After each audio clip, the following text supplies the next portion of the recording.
ಈ ಥರದ ಊಟ ಜನ್ಮದೊಳಗೆ ನಮ್ಗೆ ಎಂದಾರು ಊಟಕ್ಕೆ ಸಿಗುತ್ತೆ ಇಲ್ಲ ಅಂದಾಗ ಅವ್ರ ಮಾತಾಡೋದು ಇವ್ರು ಕೇಳಿಸ್ತು ತಮ್ಮ ಬರ್ರಿ ಅಂದ್ರು ಬರೀ ಬಡ ಬಡ ಪೂಜೆ ಮಾಡಿಸ್ತಾರ ಇವ್ರಿಗೆ ಆಮಂತ್ರಣ ಕೊಟ್ಟಿದ್ರು ಮಂದಿಗೆ ಬ್ರಾಹ್ಮಣರಿಗೆ ಅವ್ರು ತೃಪ್ತ ಆದ್ರೆ ಇವ್ರು ತೃಪ್ತ ಆಗ್ತಾರ ಇವ್ರು ತೃಪ್ತ ಆದ್ರೆ ಅವ್ರು ಆಗ್ಲಿ ಆಗದೆ ಇರಲಿ ಭಗವಂತ ತೃಪ್ತ ಅವ್ರು ಕಳಿಸಿ ಬಡ ಊಟ ಮಾಡಿಸ್ಕೊಟ್ರು ಇವ್ರು ಭಯಂಕರ ಬೈಕ್ ನಾವು ಹೆಂಗ್ ನೋಡಿದ್ವಿ ನಾವು ಬರಂಗನೇ ಇರ್ಲಿ ನಿಮ್ಮ ಅಪ್ಪನ ತಿತ್ತಿ ಬಂದಿವತ್ತ ಕಡೆ ಕಾಲ ಭಗವಂತ ಅವ್ರ ಶಕ್ತಿ ದೊಡ್ಡದು ನೀವು ಬರ್ಲಿದ್ರೆ ನಮ್ಮ ಅಪ್ಪ ಬರ್ತಾನ ಅಂತ ಹೇಳಿ ಹರ್ಷೆ ಬಿಟ್ಟು ಪಿತೃ ಲೋಕದಿಂದ ಬಂದ್ರು ಮತ್ತೊಮ್ಮೆ ಅಡಿಗೆ ಮಾಡಿಸಿದ್ರು ಇದು ವ್ಯವಸ್ಥೆ ಶ್ರಾದ್ದ ಮಾಡಲಿಲ್ಲ ಶ್ರಾದ್ದ ಮಾಡೋ ಟೈಮ್ದೊಳಗೆ ಇನ್ನೇನ ಹಿಂಗ್ ಕೈ ಪಿಂಡದಾನ ದರ್ಬೇದ ಮ್ಯಾಗ ಇಡೋಕನ ಒಂದು ಕೈ ಬರ್ತೀನಿ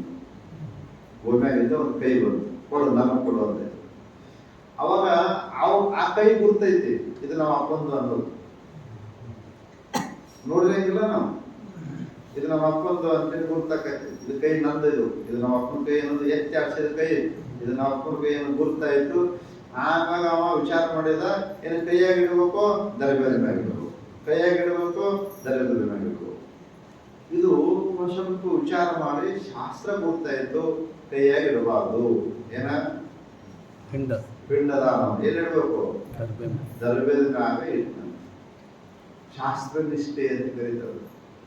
ಇದಕ್ಕೇನಂತಾರೆ ಶಾಸ್ತ್ರ ನಿಷ್ಠೆ ಅವಾಗ ಅವರ ಅಪ್ಸೆಟ್ ಆಗಲಿಲ್ಲ ಪರೀಕ್ಷೆ ಮಾಡಿದ ಅಂತೂ ಶಾಸ್ತ್ರಜ್ಞಾನದಲ್ಲಿ ಸಂಪೂರ್ಣ ಐತಲ್ಲಪ್ಪ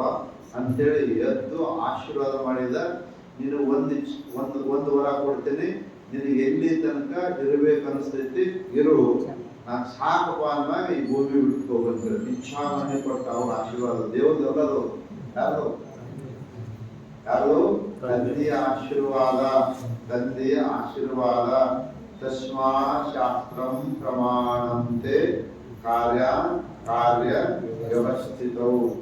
ನಾವು ಹೆಜ್ಜೆ ಇಡ್ಬೇಕ ಇರ್ಬೇಕಂದ್ರೆ ಪಂಚಾಂಗ ತಗೊಳ್ಳಿ ಹೆಜ್ಜೆ ಹೊರಗೆ ಹೆಜ್ಜೆ ಇಡ್ಬೇಕ್ರೆ ಏನ್ ಮಾಡ ನಮ್ಗ ಪಂಚಾಂಗ ಅಲ್ಲ ಯಮಗಂಡ ಕಾಲ ಹೋಗಬಾರ್ದು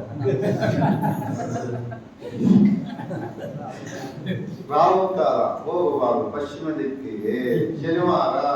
ಹೋಗಬಾರ್ದು ಏನೇ ಹೌದ್ರೆ ಅದಕ್ಕಷ್ಟೇ ಯಾಕ ಇದು ಉಳಿದಕ್ಕೆ ಯಾಕಿಲ್ಲ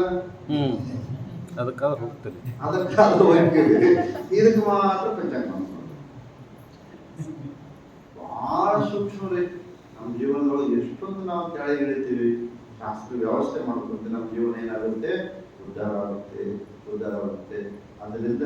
ಯಾರು ಅಸುರರು ಇರ್ತಾರ ಯಾರು ತಾಮಸರು ಇರ್ತಾರ ಅವ್ರಿಗೆ ಏನಿರಂಗಿಲ್ಲ ಪ್ರವೃತ್ತಿ ಗೊತ್ತಿಲ್ಲ ನಿವೃತ್ತಿ ಗೊತ್ತಿಲ್ಲ ಶೌಚ ಇಲ್ಲ ಆಚಾರ ಇಲ್ಲ ಸಸ್ಯವೂ ಕೂಡ ಇಲ್ಲ ಇದಕ್ಕೆ ನಿದರ್ಶನ ಮಹಾಭಾರತ ಕಥೆ ಯಾವುದು ಮಹಾಭಾರತದ ಕಥೆ ಕೌರವರ ವ್ಯವಸ್ಥೆ ಪಾಂಡವರ ವ್ಯವಸ್ಥೆ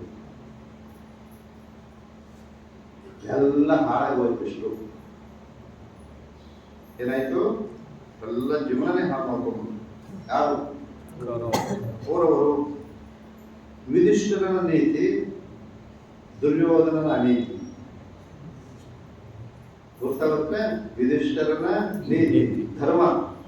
ಪ್ರವೃತ್ತಿ ದುರ್ಯೋಧನನ ಅಧರ್ಮ ಎತ್ತು ತೋರಿಸ್ತೈತಿ ಎಂತ ಕಷ್ಟಪಟ್ಟರು ಕೌರವರು ಯಾರಿಗೆ ಪಾಂಡವರಿಗೆ ಸಭೆಯೊಳಗೆ ಹೋಗಿ ಎಲ್ಲರಿಗಿಂತ ದೊಡ್ಡ ಅನಾಹುತ ಅದು ಯಾವುದು